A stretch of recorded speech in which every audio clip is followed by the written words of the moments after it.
আমার আরও একটি নতুন ভিডিওতে আপনাদের স্বাগতম। আজকে আপনাদেরকে দেখাবো একজোড়া গিরিবাজের বাচ্চা, যারা আস্তে আস্তে ছোট থেকে বড় হইতেছে। আজকে আপনাদের দেখাবো ওদের শরীর স্বাস্থ্য কেমন হয়েছে, ওদের পালকগুলা কেমন হয়েছে। আপনারা ভিডিও দেখে অবশ্যই কমেন্টে বলবেন ওদের স্বাস্থ্য কেমন হয়েছে, ওদের কালার কেমন হয়েছে, ওরা দেখতে কীরকম হয়েছে, অবশ্যই কমেন্টে জানাবেন। আমি সবসময় চেষ্টা করি যেন আমার যে কবুতরগুলো আছে তারা যেন সুস্থ থাকে এবং ভালো থাকে।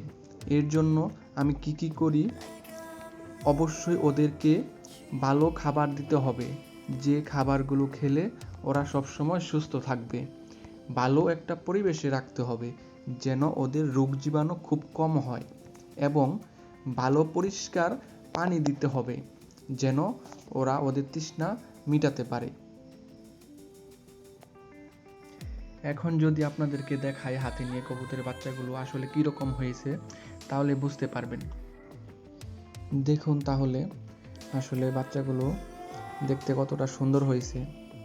এই দেখুন, আমি হাতে নিয়ে একবারে সামনে থেকে আপনাদের দেখাইতেছি। অনেক সুন্দর দেখতে এবং শরীরটাও খুব ভালো হয়েছে, যেহেতু ওদের খাবার ঠিকভাবে হয়। ওদের যেই বড় পেয়ারগুলো আছে ওদেরকে ঠিকভাবে খাওয়ায়, এজন্য স্বাস্থ্যটাও ঠিক আছে মোটামুটি।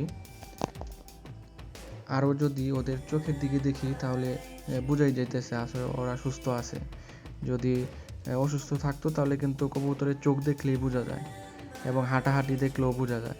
তো এখানে দেখতেছি ওদের হাঁটাহাঁটিও একবারে সুস্থ, ওদের চোখ দেখেও বোঝা যাইতেছে যে ওরা সুস্থ আছে এখন পর্যন্ত।